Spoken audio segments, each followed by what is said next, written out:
Hello, everyone, and welcome to another episode of the Knighted Ones podcast. This is episode number 30. Wow, 30 episodes in already. Welcome to the show.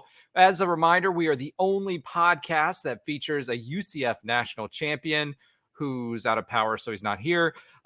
Former UCF radio host who's also got issues and is not here. An infamous rapper who is here. We'll talk to him a little later. An IG star who is sick and is not here, and me, shooting the breeze, talking UCF Sports. Welcome to the show, another exciting show. We get to talk a little bit of hoops as we trend towards the end of the season, and we get into postseason, although some of our peers in the P5 have decided not to participate. It equated to a UCF home game that I will be attending tomorrow night, so forgive no green screen, but I am working remote and coming to you live from Orlando. So without further ado, let's go ahead and bring in Nobra. Oh, I guess he didn't bring himself in. Yeah. There it is. He finally got it. It's been 4 weeks. 4 weeks and he got it. I'm excited. Thank you. I was waiting to get brought in and then it was delayed a little bit. Yeah. I usually bring you up, but you bring everybody else up and do everything else. But I usually bring you up, and I thought this time you were going to do it, but I was supposed to. Anyway, you're here, and it gave you just enough time to remember your intro. So glad to see you. Thank you for being here, unlike all the other slackers on the show tonight. So welcome back. Glad to be back. All right. And next, last but not least, but always last, and it's only me, Nobra, and Josh. Welcome back, Josh Lazar. You didn't have to wait this long. I know. I would start off with like, I wish I wish was a little bit taller. I wish it was a baller. I wish I had a girl in the good. I would call her. There's so much basketball going on right now, so I have to go run it back. You know, you take the vinyl and Josh, stop while you're ahead, bro. Yep, you're done. Stick a fork in it. However, that being said, we are running it back this week. We're with our cousins from Southwest Central Florida, who will be visiting the arena this week. So I'm excited to be going to that show. As a reminder, last season, unfortunately, they swept us. So this is an opportunity for us to put a further damper on their season, as they came in expecting to be tourney bound and instead went to the NIT and are going to be coming to our house to play. So super excited to watch that game. I've got mid-court tickets about 4 to 5 rows up from the court. I'll be attending with my daughter, and I hope to see all of you there as well. So, Josh, welcome back to the show. Hope you had a good week. Let's get right into it. Do you have any text talk for us this week? Sure. And as a teaser, if you want to listen all the way to the end of this podcast or watch our beautiful faces, we'll talk about the cows and the NIT in my fun fact. So, yeah, we were talking about all kinds of stuff this weekend because it was a week two. There's lots of sports going on, even though it's at the end of some of them. And when we were talking about baseball, Roger had a really hot take when we weren't doing good against Oklahoma State. Of course you would bring this one up. Okay. Now, listen, this was the second game, and I think Holiday was their pitcher, who he was on fire. He was 100. His breaking ball was ridiculous. It was getting everyone. He's about 110 pitches deep, which I even said something like, I didn't know coaches let players go that deep anymore, because that's a lot of pitches. I'm not going to lie, but that was the reason they were winning that game for most of the game. And Roger said, it's been the Holidays night. Game is over. I think this was at like, we were only down by bottom of the eighth. It was the bottom of the eighth, like after the eighth. And we were getting ready to go in the ninth, and you know, to your point with Holiday, I mean, he was dealing. We got those 2 runs early, and we actually led most of the game, and then we brought Santala in, and Santala could not find the strike zone early, and was all over the place for about an inning and a half. And then they ended up scoring. It was 3-2. We went to the bottom of the eighth. It was 112 pitches, actually, Josh. He pitched. And at that point, since he was striking people out, I think he had 7 or 8 strikeouts at that point. And, I get it. He's 112 pitches in, but like I said in the message, Ben and I were going back on this. That we have. I wish he was here today. Yeah, it was pretty strongly worded. So two things I had on that. Right after that, I said, let's see what happens. And fun happened. We also were talking about, I think I said something like, was it probably why Santala was put in, not sure if we're coming back from this, but let's try, right? And Roger said we aren't. Hitting hasn't been there, which was true until a point. And I said probably why Santala was put in there. We needed to try to get a deep save. Now he tries to get a win. So it was some fun banter. Ben laid into Roger. It was, but I still stand by my assertion. If they would have, now again, like I said in the text talk too, the thing about Holiday for them was the previous game had been such a blowout. They had gone 3 or 4 deep into their bullpen, and they didn't have any arms left. So when Holiday, early on, probably the 6th, I think it was the bottom of the 6th, they were warming up pitchers from the bullpen to bring them in, and they just let him ride. I don't know if he was dealing the way that he was. I don't know, because we kept chasing pitches. There was no way we were hitting that breaking ball thankfully, but I don't know why they didn't just leave Holiday in, considering how many arms that they'd used the previous day for the last inning. And then, they switched pitchers, and what I had said earlier in the message as well, in the text thread was, if they leave him in there, they will win this game. And, if they switch him out, we can hit him. We couldn't hit his breaking ball. We just could not hit it. So it was frustrating. And I still don't understand their coach's decision on taking him out at 112. I get it, but you're already at 112 pitches. If he gets 3 more strikeouts, what do you maybe 12 pitches more? I would have just left him in. I think he left them because he only had 2. Gabe Davis, which great name, but Gabe Davis came in a couple of times, and he only got the 2 outs because obviously there was we won, and yes, Santala did get the win, and we'll get into it a little more later. So let's go ahead and switch back to hoops. We have a couple games to talk about. We dominated OSU again in just about every sport but softball. If people remember, and I brought this up when we were talking with one of our sister podcasts that you guys were introduced to preview this game, we actually beat them last year as well in the tournament in an overtime game. And then we also played them in baseball many moons ago. I think it was like one of our teams that went to the regional, and we were hosting the regional. We won our first game against OSU. Then we played Florida State in a series, and then ended up losing that rubber match series, but we beat them then. So in just about every sport, football, basketball, we swept them, baseball, except for one game.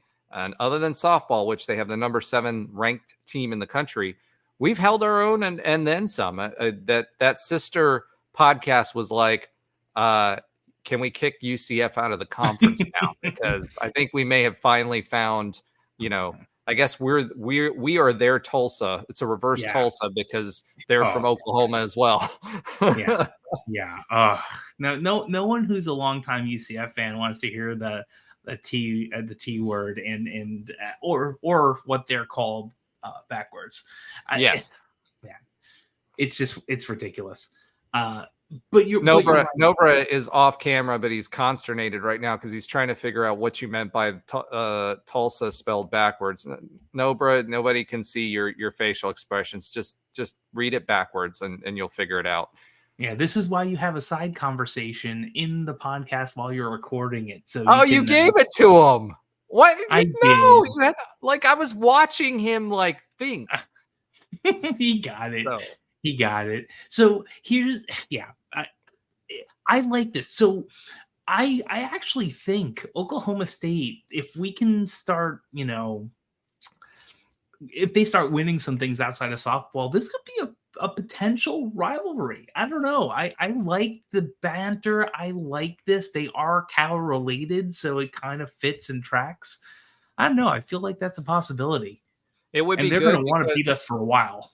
It would be good because OSU is one of those teams from the leftover 8 that was expected to continue to dominate the conference once Texas and Oklahoma left. So, if we that's the kind of company I'd like to keep as far as a rivalry is concerned. I'm not necessarily sure OSU's the rivalry I want, but if it happens organically, I'm good with it. Yeah, I'm with you. All right. So going back to the game, UCF dominated this game from start to finish. I mean, just like I talked about, and we talked about this on that preview, UCF was going to try to body them. They didn't have the length. And if, our defense was going to hold them in check. And the thing that Oklahoma State's podcaster brought up was the fact that they go on even more, they go on the anti-run, right? So basically they go dead and don't have any offense for long stretches. That's even longer than what we do. And they went for, I think, 13 minutes without a score, bridging from the end of the first half into the second half, which was crazy. I mean, that's even worse than us. Part of that was defense. Part of that was they just went cold. But we were able to pull away after halftime with a real big run. Diallo finally got used like a big should be used. We ran the offense through Diallo now 2 games, right? We did not do that with BYU. We could not do that with BYU. He did have a double-double this game, 17 with 17 points, 17 points and 11.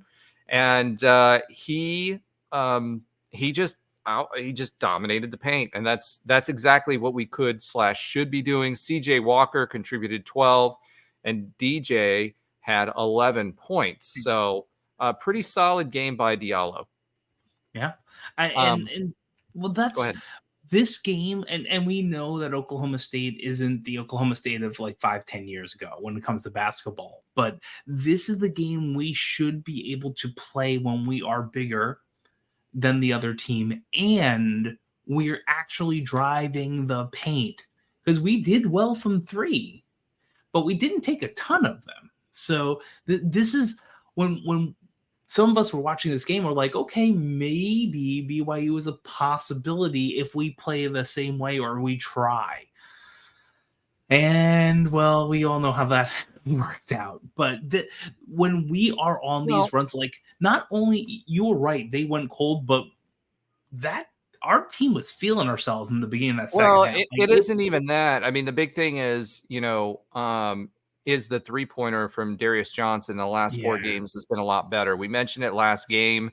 It looks like he's hit his stride. I mean, the next game he played, he scored 33 points, right? So, which was a high for him. And he's a lot more comfortable in that shooting guard type of position. He can drive the paint. He can body people, but he's finally got that rainbow shot down. And the most important thing that I'm seeing from him is that he's using movement or an extra pass to create space for himself. So he has a set shot. He can set his feet, catch, and shoot. And that's been huge for him and different than what he has done all season long. We shot 50% from 3 in this game, which just shows the comfort level. Shot 40% from the field, limited OSU to 37% shooting. And they can get hot on 3s as well. They're a small ball type of team. And largely that was because of, the transfer portal and NIL. They lost a lot of their big players. So Musa Cisse, and they just lost their center that we played, who's transferring as well. So 2 and Small, I think, from that. They lost 2. That actually, 2 people actually are transferring out. I mean, the coach leaves. But Small was a transfer from ECU to OSU, and now he's leaving again. And yes, one of the things we talked about on that preview podcast was that OSU was close to firing their head coach, and it ended up happening. UCF also on the boards, we just dominated as we should, 43-37. And we won the points 24-18. And, like you said, driving the paint, we've been screaming about it all season long. And they drove the paint and got 13 more free throws than what OSU did. Yeah. It should be relentless. I mean, that's if it waves, just start throwing. I don't want to say start throwing bodies, but like DJ driving, Sellers getting more comfortable with that level of his game. Like he's a good basketball player, but there seems to be times where he's removed from the offense or by himself. I don't think, or ball just doesn't rotate around to him, but you see he's building up some dominance, getting Diallo in there, getting C in there. I think we'll see what happens, and we'll talk more about the game coming up against the Cows. But when we do really well is when we drive the paint hard and we make sure that we're getting fouls, that we're being active on the boards. That's when we really do well. Now, it's interesting because from everything I've seen so far, the Cows are a very BYU-like team with guard play and other things. So this is going to be an interesting game too, and we'll get to that when we get to that. But that's to be what we do. This is our identity. It is bodying people, doing enough at the 3-point line to pull people out, and hopefully the other team isn't the most smooth passing team. We'll talk about BYU soon. So we can press a little bit. So they start with 22 seconds on the clock to run their offense. Yeah. So let's go ahead and flip over to that BYU game and then talk about that. None of us believed, given how the first game went and the second game went, that the third game would be an L. We all believed that this would be a dub for us. And unfortunately, that didn't happen. I guess they were hopped up on hot chocolate because they were on fire from three this game. And, look at that crawl. Huh? Look at the crawl for the YouTube viewers. Third time was not the charm. Oh. Yeah, for sure. So, when it came to BYU, they were just on. They were shooting from everywhere and just hitting everything. Utilized the extra pass. Their center came out to the 3-point line, had their first 2 3-pointers, and then and he's known for shooting threes. But again, you get a true 5, who's out there shooting 3-pointers, and that's going to be a long day. And we just kept getting picked at the 3-point line. They would just dribble, handoff, and block, and then they would pop a 3, and that was it. I mean, that was the game. Darius Johnson had 32 points. Antoine Jones played really well this game, got 13 points, and Sellers with 12. We did bring it close, and we're close to taking the lead, but then just kind of fell apart. UCF didn't shoot poorly. We shot 39% from the field and 40% from 3, whereas BYU shot 47% from the field and 46% from 3. But midway through the first, they were shooting over 80%. Oh yeah, it was almost insane. All the way through the second from the 3-point line. I mean, that's insane type of numbers and very, very difficult to overcome. BYU took 29 more shots compared to took 29 shots compared to UCF's 18 free throws. And this was indicative of the last couple of games. We saw a very rare charge get called, which was interesting. We saw some very, very questionable calls. One that should have been an and one that turned into a foul on a box out. Silla got called for a flagrant. He just did what you're taught, which is you're facing the rim, waiting for the rebound, and you stick your butt out to try to and get low to box out your opponent. That's what you're supposed to do. And For some reason, these Big 12 refs decided to call flagrant on that. And then the other call, there were some interesting out of bounds calls. And there was another one that was a goaltending call that was interesting as well. I don't remember who it was that was providing the block. I think it may have been Scylla or CJ Walker. And the ball hadn't touched the backboard, hadn't touched the rim, and smacked the ball into the backboard. It was still on an upward trajectory. And even the commentators during this game, there were some of these, I mean, they try to stay pretty biased and give refs the benefit of the doubt. Yeah. But they were just terrible calls. I mean, absolutely atrocious calls during that. Yeah. And you know what? At the end, even there's sometimes when you lose by one, like I think we lost by one at home, or I was at that game. It was like, well, that's why we lost. I mean, you shouldn't be going to this Cows game coming up. I've been to a game where we have won. Thank you. But I will tell you, yes. Well, and every time I sold my tickets, I didn't see Kansas winning at home, right? So I will tell you this. This specific BYU game, the refs were probably not the best, but that's not the reason we lost this game. I agree with you. It's there are games where you're like, this looks like getting railroaded a little bit here and there. There's in the Houston game, there was three, and we talked about this last week. There are three horrendous calls. Like you can see that the Houston's players' hand on the ball hit the sideline, and somehow they get the ball, and it was not one time. There were three, and I think they gave us a few makeup calls, but it's still, it was bad. It was bad. This is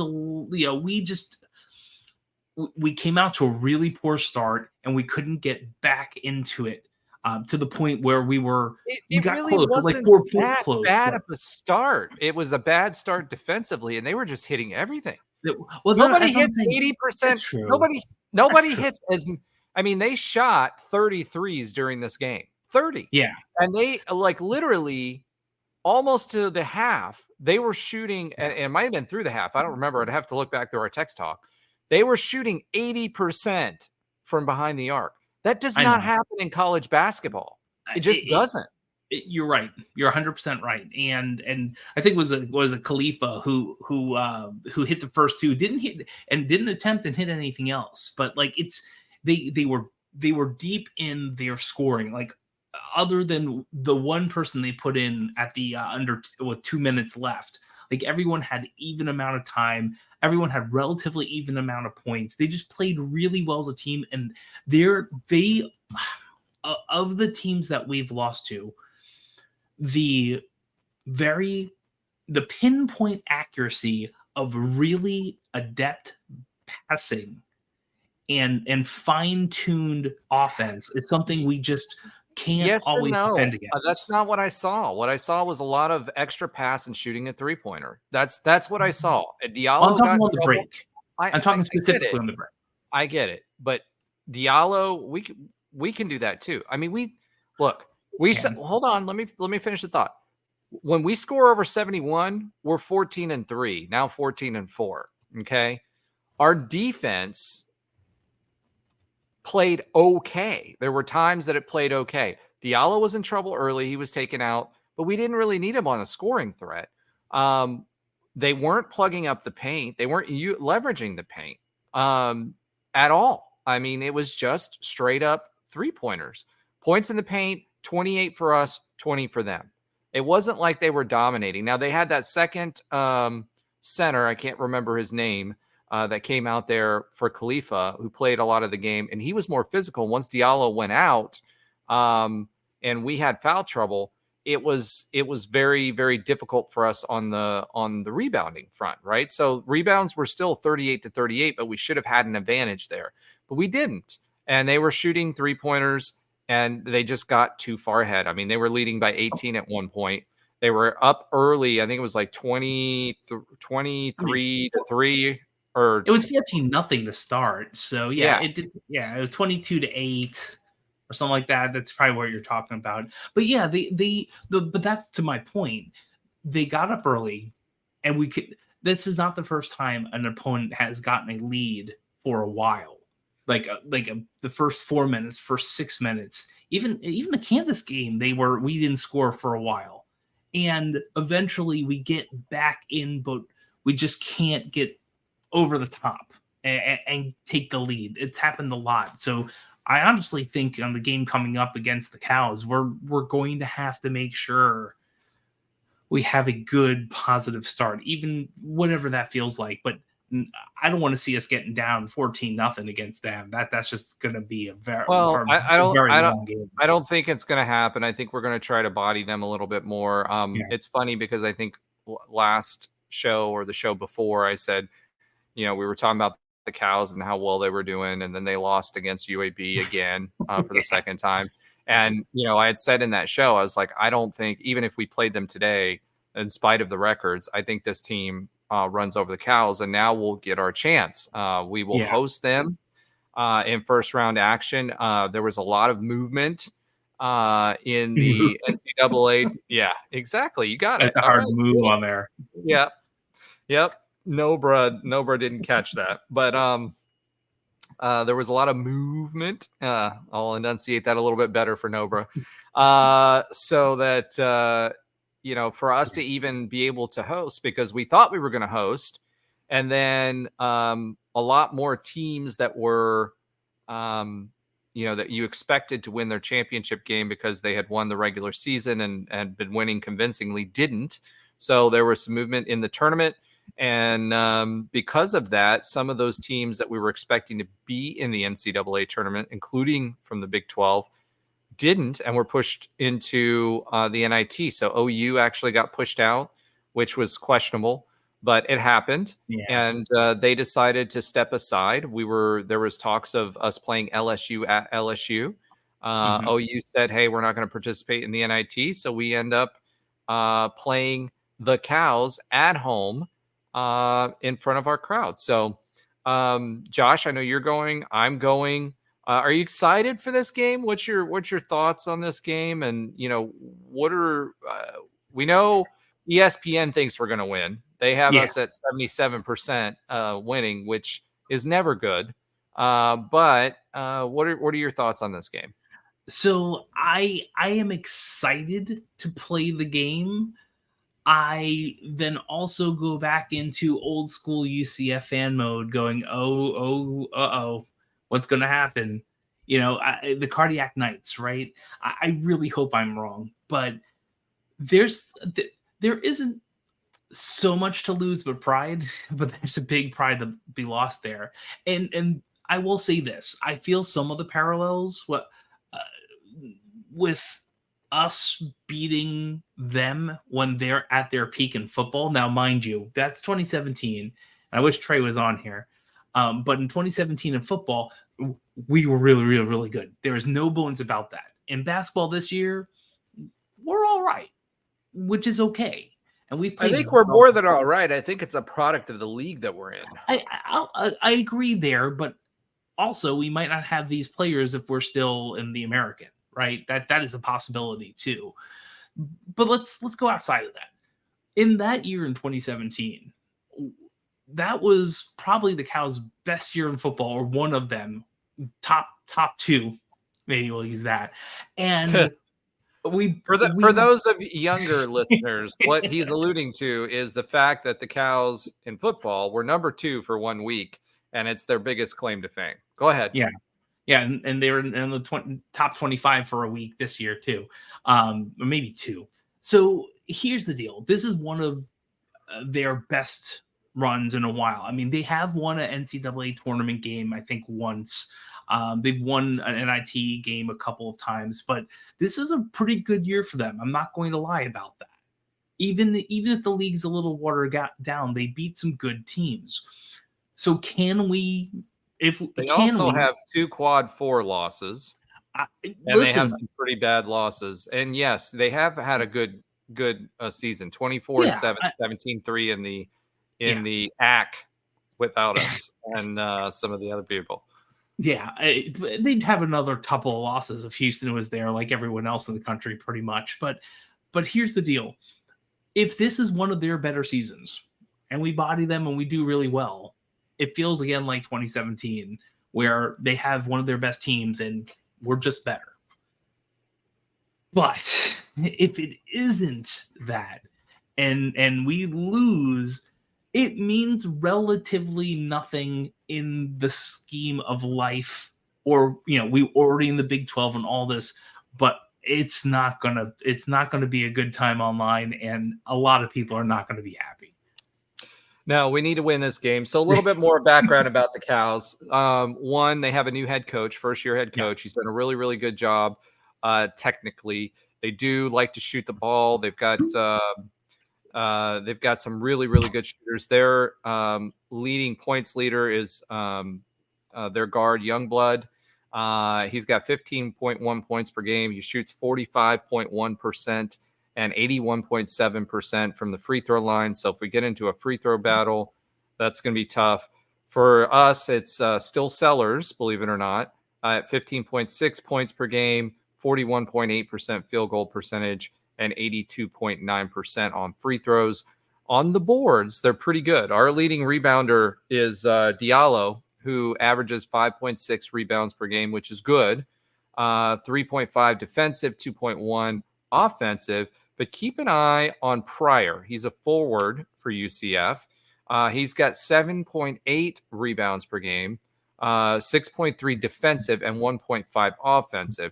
Now, they're definitely better on the defensive rebounds per game, but we do really, really well when we get second chance points.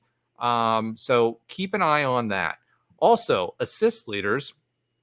Darius Johnson, 3.7 assists per game. Their second guard, their point guard, Reed, 3.2 per game. 1.5.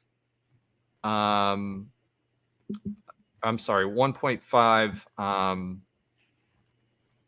Oh gosh, I can't remember. But anyway, point is assist to turnover ratio, right? Turnovers per game. He had 1.5 turnovers per game. That's what I was trying to say.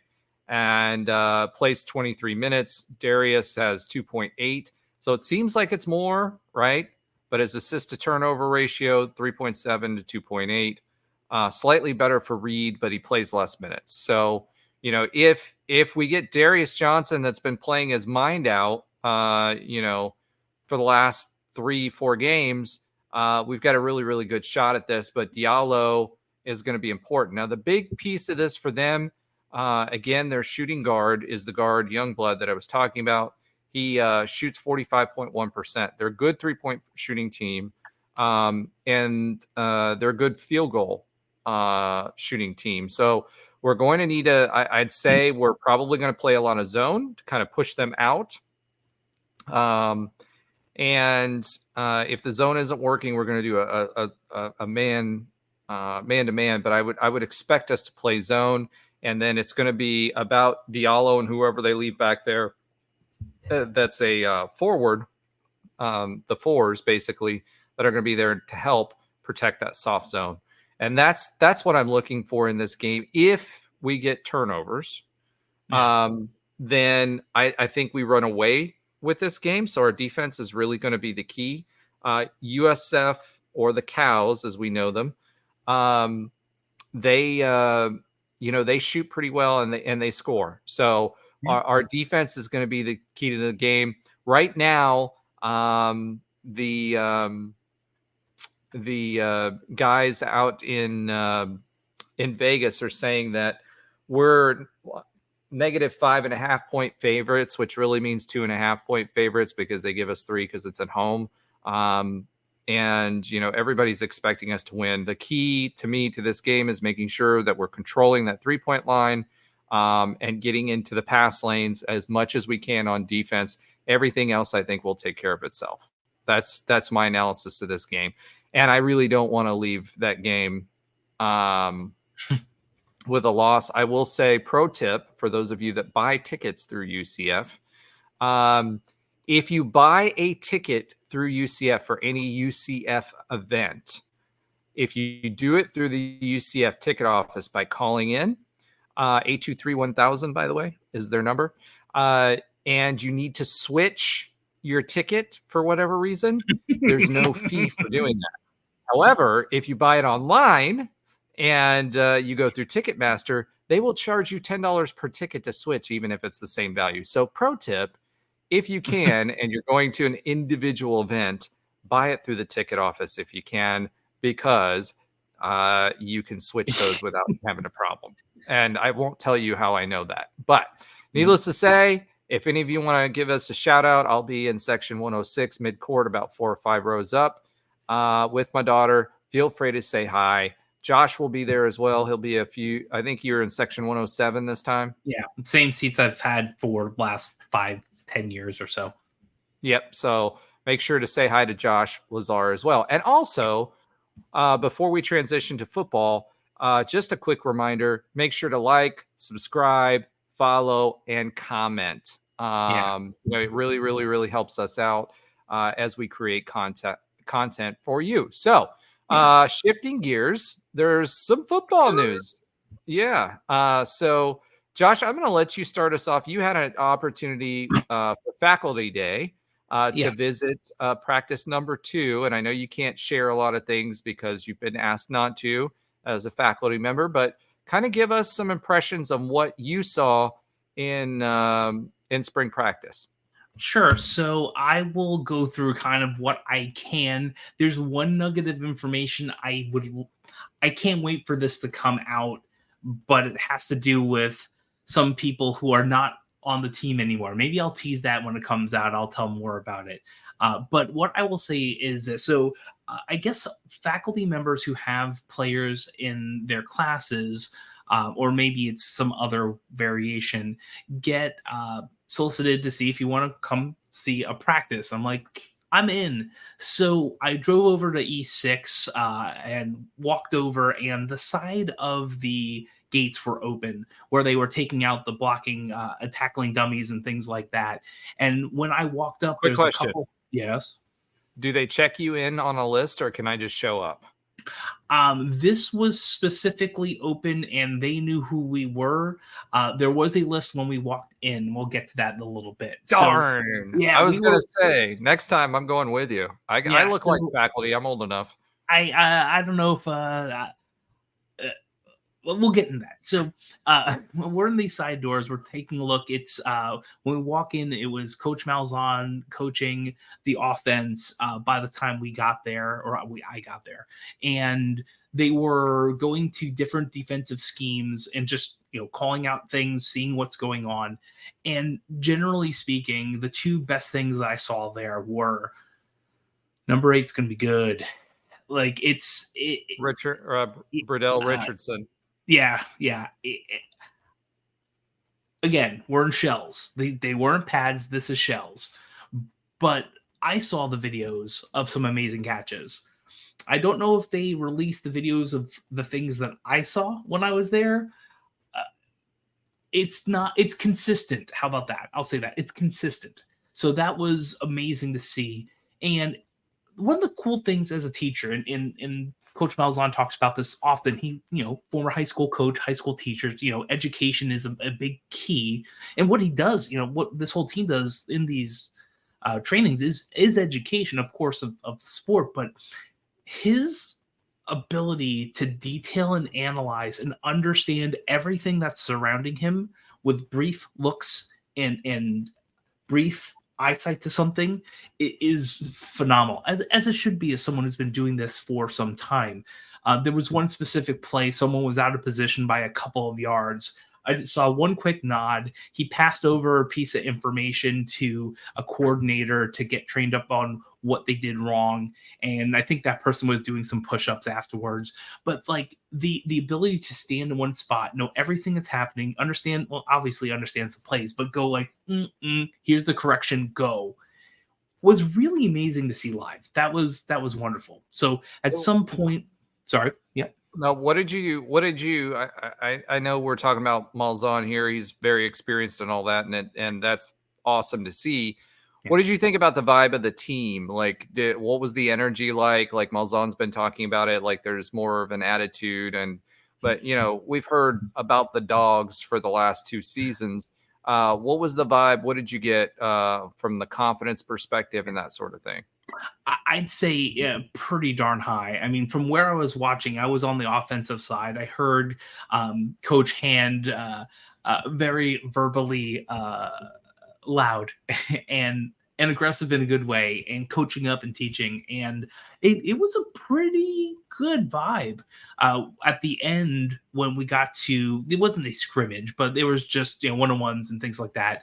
You can see the teams getting after it. It was, I know, again, it just shells, but you can feel it. I thought it was good. Now, let me give that as the caveat. The last time I went to practices is when O'Leary had practices open in the past. It's been a hot minute, right? But I went to a lot of those practices, and they were always grueling in the middle of a pretty hot summer or spring times when it was really hot.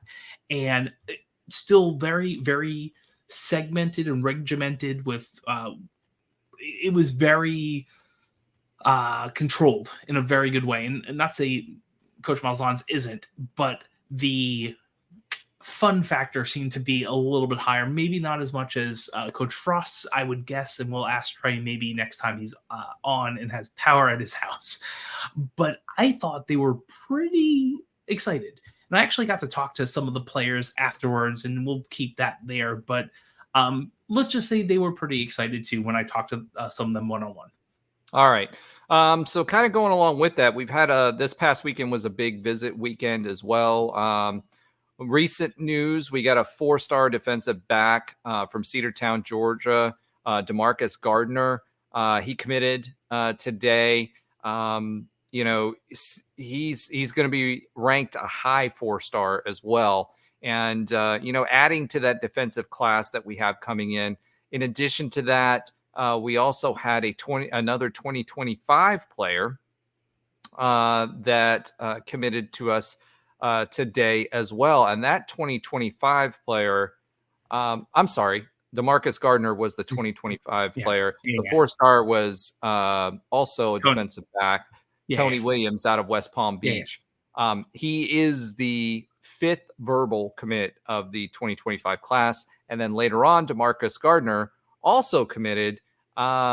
He's got a lot of more G5 type of offers. Seems to be a ball hawk, plays both sides of the game, has really, really good hands, had over 400 yards as a wide receiver last year, had 8 picks in 25 games played. So he's very, very active in the backfield. And we actually were there to scout one of his teammates, Tay, I can't remember his last name, who is a highly rated 4-star who actually committed somewhere else, but we're still recruiting him. And the coaches saw him there. He's 6'1" and 170 pound, or 6 foot, 170 pound defensive back. Saw him there, liked him so much that they continue to do that. He does have an offer from Kentucky, but as a 2025 commit, really hasn't hit the big time yet. But the coaches really, really liked him. Yeah. So that's exciting. And I imagine, we're big time. Well, yeah. But what I mean is, by comparison, the offer list for the guys that we go after are no longer G5. We're fighting Florida, FSU, Miami, Georgia, Ohio State, Alabama. We're Clemson, Auburn.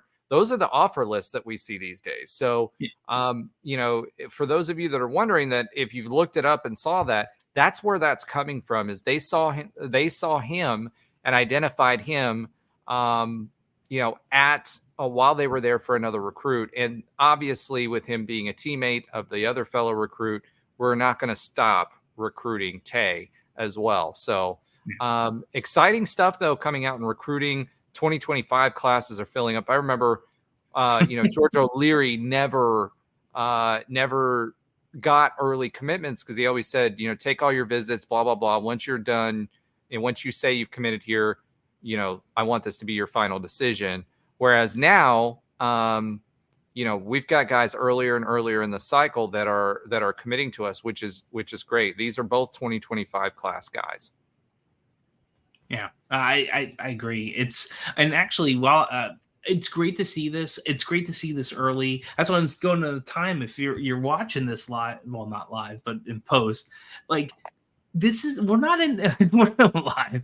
It's not April yet, and I know things have changed, but I think I remember sometime in the O'Leary era, and again, things were way different there with all types of, forgetting portals, forgetting timelines, but like we get someone for 2025 in like June, July, and we're like, oh, this is early, right? And it's just not that way anymore. And it's really, I did like his philosophy. I always want a student athlete or just a player to want to choose us and see other things and feel like this is where they want to go. And we're getting a lot of that. All right. Let's go ahead and keep the ball rolling on football. Some other interesting news. We've been talking about the college football playoff lately, and it seems that there's been it's being reported that there's been approval by the conference commissioners. The presidents have given the conference commissioners approval to approve the new distribution. Now, the playoff format, there was a 5 and 7. It's going to be a 12-team playoff. They were floating 14 for a while, but there's a 5 and 7 format that they were floating. Then they were floating this thing where basically the Big Ten and the SEC would essentially have a bye for the first week. So that's still being negotiated per se. However, the payouts have been. Now, from what I understand, the negotiation tactic that was basically used was, hey, we're going to assign these based on the number of playoff appearances. Obviously, that's going to favor the SEC and the Big Ten. Obviously, ESPN wants to see more SEC teams in the playoff because, one, they draw eyeballs. Two, they own them now. They've gone away from CBS, right? So they own all the rights. And the thing is, too, that's troublesome. The eyeballs argument, yes, the bigger brands are consolidated. However, at the same time, when you're relegated to ESPN2 or ESPN Plus or Friday Night Game versus someone who's on, ESPN at noon or ESPN at 3 or 4 or the Big 12 noon game or, the Fox noon game, those exposure, that spot and those exposures on those ABC, on those channels are now going to those teams as well. So that's a little skewed. However, based on playoff participation, they have formulated it this way. It's $1.3 billion, $21 million per school for the SEC and the Big Ten. The next tier down is going to be the ACC and the Big 12. Obviously, the ACC has FSU. They also have Clemson. They have $13 million per school, and the Big 12 is getting $12 million per school. OSU and WSU, which is Washington State and Oregon State, who are now what's left of the defunct Pac-12, are only getting $360,000 a piece, which is crazy because the G5 is getting $1.9 million per institution. So I don't know why Oregon State and Washington State agree to that. Maybe there is a look in 2026 to readjust. Maybe they think they're going to reconstitute the Pac-12. But still, if this is going to be the criteria for it, anybody that they add are not going to have playoff appearances because the G5 playoff appearance teams were UCF, Houston, and Cincinnati. Well, not even playoff, but New Year's 6 bowl reps, so equivalent, because now the G5 will get a permanent playoff position. So $1.9 million. Now, remember, UCF fans, that in the G5, when we were playing in the AAC, we were making $9 to $10 million in total out of all of the distributions. So getting $12 million just for participating in the conference, is phenomenal. We should be pushing somewhere right for us.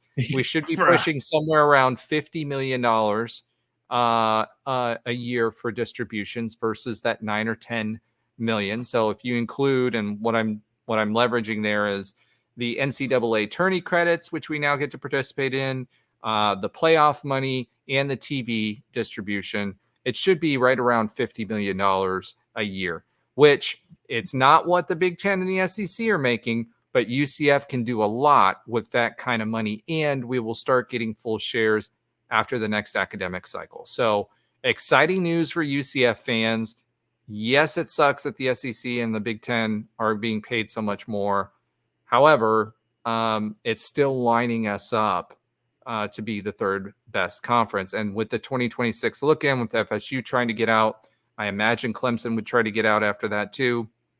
If they start losing teams, that money will be redistributed. And I expect that after the SEC and Big Ten get their cuts of that money, we will also have a raise as well. So interesting times as the playoff drama unfolds. And that's all I really had for football this week. Was there anything else, Josh, that you wanted to mention? I have a lot more on my visit to practice, and maybe I'll have a comparison one to follow up with. Maybe we'll wait till Trey can get on here and yell at a cloud. I will say one thing that I have not said anywhere else. So I have part of our business, we have a client in Arkansas, and we talked about KJ Jefferson actually in one of our client meetings, and everything they were saying about their experiences with him, it was like every single 60-yard pass is like a thing of beauty, and the intermediate in the middle type of passes are where it gets a little dicey. And we saw that on display a little bit. I will say the one thing that wasn't shared, and we've already kind of heard it in rumors before.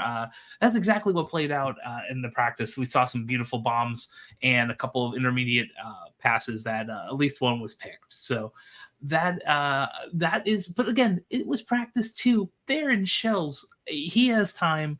I want to see KJ kill it, and I think if he can get with Coach Hinshaw and refine that part of it, it sounds like he's going to be a phenomenal player. Phenomenal.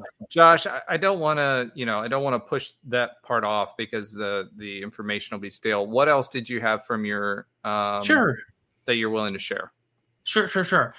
So I'll just roll back. We were looking at the offense for a moment. Went around to the side. Yes, there was a check-in, met with some of the academic coaches, talked some academics, which was really nice, with the academic advisors. It's been a while since some of the people I remember there. And it was, that part of it was really good. There was about 13 or 15 people there or so of faculty. And a lot of them I teach an online class, so they don't know me from anyone, but I have like a fifth of the team as my class or something like that. It's an insane amount.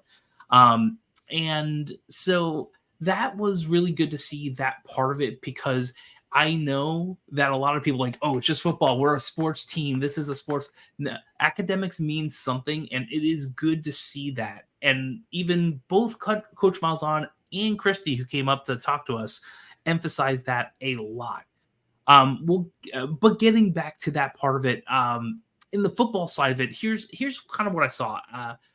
It was shells, and it was getting good. Like, there was fierce competition, even on the one-on-ones. There was a lot of good quarterback play. Like, the defensive ends, not defensive ends, but the backside of the defense looked pretty good. I mean, we also saw some great passing with Kobe catching a couple. He actually had a couple amazing grabs, and I just feel like I wanted to go in and talk about the linebackers and look at the linebackers, but it wasn't really enough to see. It wasn't a real scrimmage, so there's really is almost like 7-on-7 drills. But I hopefully will be able to go back and see some games, practice some pads, and if there's anything interesting there, I'll let you know. But the excitement, like Roger said, was there. Everyone was you can feel it. Like, you can feel that they were in their zone. They loved being back out there. And I really feel that I understand why Coach Malzahn is excited. I can see that. All right, awesome. It is spring practice, so people should be excited. The grind of the season hasn't hit yet. Trust me, I know all about that. But at the end of the day, I do feel like I'll be interested to see what your takeaways were and who stood out to you. Because you can tell even when in shells, you might put pads on, but you're still going to be, if you've got receivers with speed that are outrunning DBs, or someone who's got really, really good crisp routes, or and defensive players that were standing out. Anybody stood out to you? Oh, RJ. I mean, duh. But actually talking to and seeing RJ, like, the strength and conditioning program is doing well, and I was shocked at how muscular he is, and I think he's even bigger than he was before. And he was not a small dude. So yeah, RJ. It was hard to see on the running back side of it, but RJ, like, every time he had a touch, it was good. Johnny was also as good as advertised as always. There was I gotta go by numbers. I might have to check my sheet. There was the corner play was pretty good, and it's Kobe has a shot to get to the league, right? And Richard might too.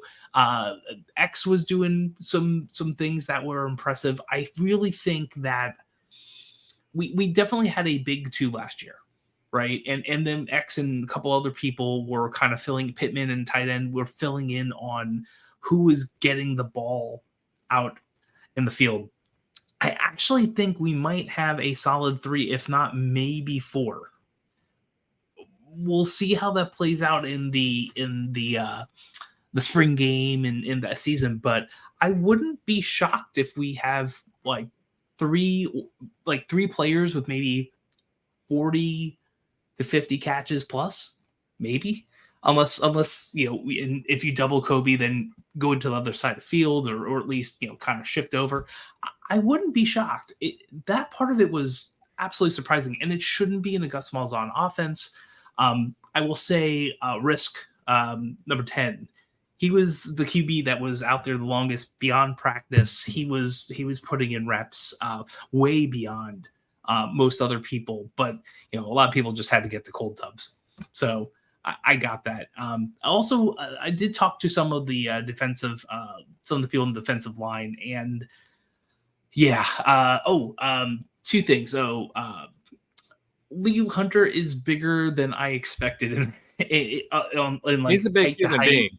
Yeah, he's a big human being. He's very nice, and like, you can see why people are excited. Like, he can knock it out of the park and have a good shot at the league, because you can see it.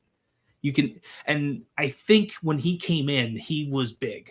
Like, he needed to get more exercise and refined in who he is as a player and as a person. And I think he's there. And you saw it last year. Like, he's almost a one-man wrecking crew at times, and it might be even better. Another person I talked to a lot, and he was really nice, Ricky Barber, and I just hope he stays healthy the entire year. I have a feeling he has another shot of doing some really big things. Yeah, we were expecting him to stand out this past year, but we've got a solid rotation, and he doesn't have to play every play, every down, because of who we have with Lee Hunter and Walker. So that's going to be trouble. And Walker with another year under his belt as well. Lee Hunter started coming into his own, was in better shape last year, so I'm expecting big things from all of them. All right, one last thing. How about one last thing? All right, Ben. One more thing. The linebackers. I know that was a big question mark, and I only got to see so much of that. But I would say in conversations, we might have more than we expect. Like, if we are replacing Johnson, that's a hard person to replace. And Yates, even though Yates again was very serviceable in the times he needed to be, I think we have the potential solution. From what I've been hearing, I haven't seen, but what I've heard, there could definitely be 3 or 4 people that are going to work out. We all hope it happens, but that was something I was looking to see, and it's kind of hard when you're in shells. You can't really tell. To me, from my untrained eye, I need to see a scrimmage. It's not like I have, Trey over here who could just look at a practice and see who the heck is doing that level of good. Like he probably knows what those drills should look like versus me needing to see it in a actual play put together. All right. Awesome. All right. Let's go ahead and transition to UCF baseball. Pivot. Yeah, exactly. Pivot. UCF beat Stetson 7-1. Stetson's typically a fairly good baseball team. We have a lot of history with Stetson. It's always good to beat Stetson. After Stetson, we played an Oklahoma State series. So we were talking about that a little bit earlier. We obviously won the series this weekend, but it was a little crazy. The first game, it was bombs away. It was homers. We saw homers. We saw 3 errors by Oklahoma State. And folks, just so you know, I mean, this was a team last year that tied for the championship for the conference last year. So this is a good baseball team. They brought most of their players back. They had a lot of guys hitting in the high 300s, low 400s. We had Ben Vespi out there, and Ben acquitted himself very, very well. The pitching was good. The relief was good. And then we went into the second game, and that was just an interesting game. We came out with a hot start. Bats were active. We got 2 runs on the board early, and Stagliano was the pitcher, and for the second game, and he pitched really, really well all the way up until I think it was like the 6th. It was like the bottom of the 6th or something like that, and Coach Wallace said he was getting a little tired, so they decided to pull him. So that's good. It sounds like we have our Friday night and our Saturday night starter pretty well entrenched. And then Centala came in. Was it Centala or Kramer? I can't remember now. I think it was Centala. I'll get it. I think it was Kramer, then Centala. Kramer and then Centala. I think you're right. So then Kramer came in, and again, the pitching held their own, but the bats, we just could not hit Holiday. I mean, that sinker was nasty. His velo stayed up the entire game for those 112 pitches that he pitched. The comment that you constantly heard both on the radio from Mark Daniels and otherwise just watching him is he seemed to be getting better inning by inning. And my feeling was if we could get to their relief rotation, we'd be in good shape because they'd used so many arms the day before. And obviously from a mental state, I'd imagine it would be pretty difficult because I think they rotated through 4 relievers the last game. So their depth couldn't be good. So finally in the bottom of the 8th, we get Holiday out there. We get them out. It's still 3-2. So tight game the whole time.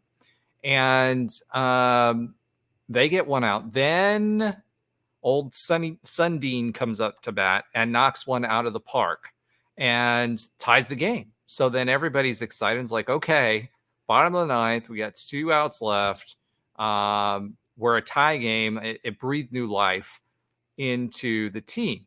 Then after that, we load the bases. And it's, I think we had 2 outs at that point. We load the bases. Our hitter goes down swinging. So now it's 1 out left. Bases loaded. And then we have something I have never seen before in a baseball game.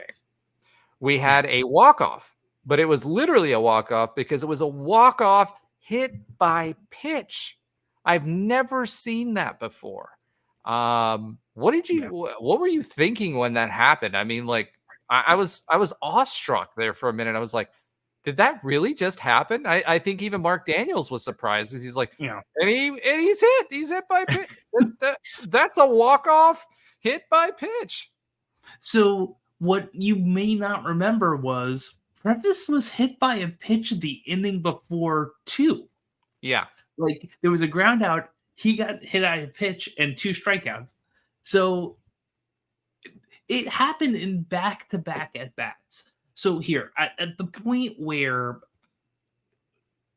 Gabe, I can't. It's hard saying that name as a UCF. Gabe Davis comes into pitcher Holiday, who, by the way, is back with the Jags. Oh, he is? Gabe Yeah. Davis? Oh, Jags. Gabe I thought you said Jets. I thought you said Jets. I'm like, what's he doing? No, I'm glad he's with the Jags. He's back. He's back home. Hopefully, he was at practice, I think, and he'll probably, hopefully, be here a little bit more. So, Gabe Davis comes in, Sundin homers, and then and we're talking, Sundin is homering on a 3-2. Then you get a walk, right? You get a sack, a sack bunt to advance, another intentional walk. Cedarburg gets walked, so there's mostly all these 3-2 counts minus the sack bunt. You see, like, once Sundin hits it and we're tied, I bet you everyone in that park was like, okay, here we go. We got it for us. But, it's still 3-3. It's, no one's on base, but this walk, sack bunt, intentional walk, you just felt the momentum going. Now, I didn't think that's how it was going to end, but sometimes most of us, whether you, I know, Roger, you have experienced this in sports when you've been competitive in sports. I've had it in some of the sports that I've played. You, dear listener, probably have experienced this at some point, maybe often or not. There's some time where momentum just gets to the point where you're going to win. Like and to me, like, even more recently, it's like, I got this. Like, I feel like Jordan tongue hanging out. Like, there's 0% chance this other team is going to win. And I feel like once we started getting that momentum, that was it. It was done. It didn't matter how it was going to happen. I just didn't expect that. So I'm on my phone watching it because of all kinds of things going on in life. And I'm like, did that just happen? Yeah. And then I had to listen to it back and rewind it. Like, that just happened. And then we on the text talk going, did that just happen? And then someone put the, I guess Homer Simpson in season 3 was hit by a pitch. Yeah, it was you. And then he won a game after being like laid out flat. So, I mean, I guess it's happened before. Yeah, at least another one of those Simpson prediction, situations. So, yeah. But yeah, it was crazy. The next game, unfortunately, we didn't get that one, but we were 3-1 for the much needed 3-1 for the week, considering we had lost all 3 games to OU the previous week at OU. The first game was close. The other 2 were not. The last game in the series was not. We have not found our Sunday guy, which is important for rubber matches in baseball. You need to have a Sunday starter as well. So there's more to come when it comes to that. So we're up against FAU next. We played them already once this season and beat them. They have a pretty good baseball team. Last year, I think they went to a regional as well. So we're going to be playing the Owls for the return game. If we get that win and then get another series win, I think we've righted the ship. RPI is still number 7. We're ranked right around 43. So, a much needed win for this series and confidence booster for sure. All right. So, with that being said, let's go ahead and talk about Josh's sometimes funny fact of the week. Josh, take it away. That's me. And I would say, do you want to bring Nober in for this? Because if it's just you and me, I don't know. Is he camera ready? Do you think that's a good idea? What do you think? Oh, look at this. Roger's completely gone. All right. He's just pitching to me. So we are playing the Cows in the first round of the NIT. We all know this. By the time you listen to this, I'm hoping we've already won or you're about driving to the game.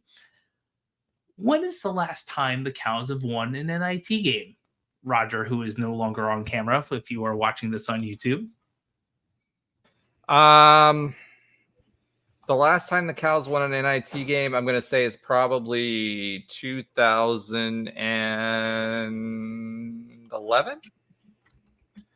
So you're not close, but I'll explain why you're not close.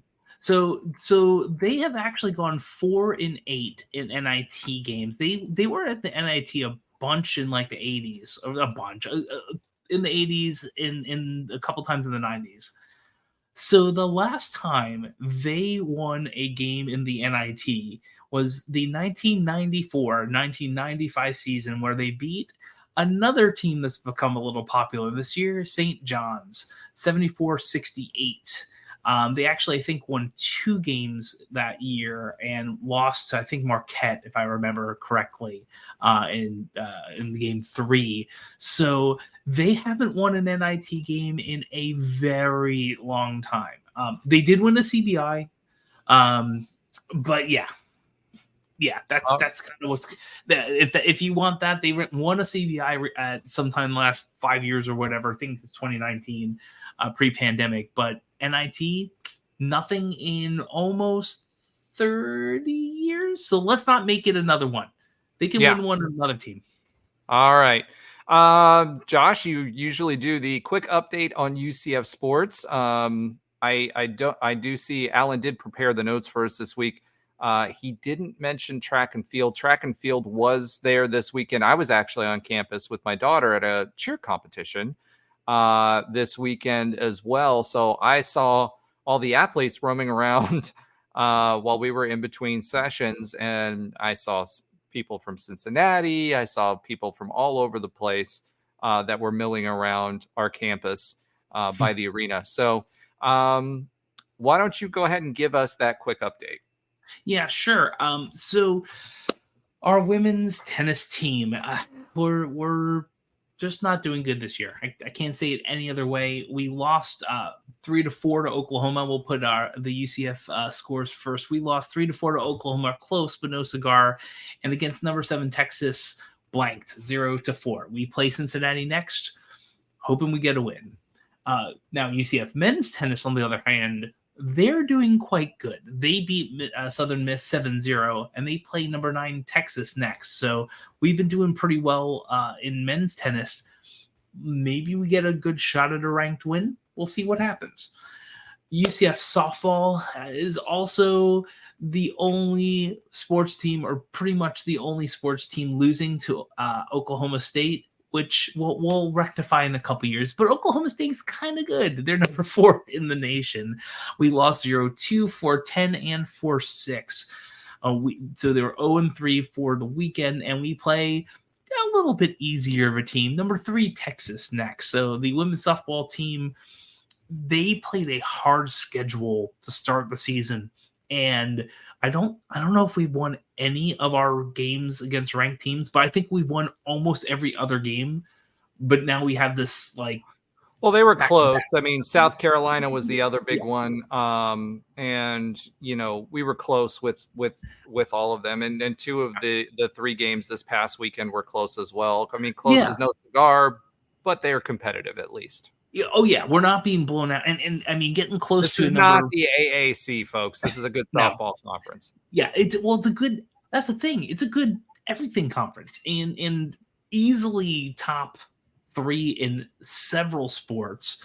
Obviously, football, I believe at this point, the number 1 conference for basketball. I don't care if you want to change net or not. It's still going to be the best conference in basketball, and we just kind of get Arizona and Arizona State and Colorado, who's doing pretty darn good too, coming in. Utah is no slouch either. I think they're in the NIT with us, so it's not like we're a slouch of a conference, period. And so to our earlier point, and we were talking about how are we doing in basketball 17-15, what do you think about the season? Pretty darn good. I know people don't want to hear it, but that's not bad. It's not bad. And I know a lot of people who are fans are like, we should have done better. And we saw some games we should have, but this is the conference we're in where we could be in the bottom 4 or 5 and host an NIT game. Yep. And So if you going back to track and field, we are hosting right now Big 12 event this weekend as well. So March 22nd, they'll be back at home. The most recent event, the 100 meter dash, no surprise, Renaya Jones wins that event with a time of 11:60. And the team, are holding their own. So we've got a pretty good. We knew we had a pretty good track and field squad, right? We had the March 15th to 16th track and field event. We've got another one coming up. We're going to Gainesville for the Alachua after this weekend, and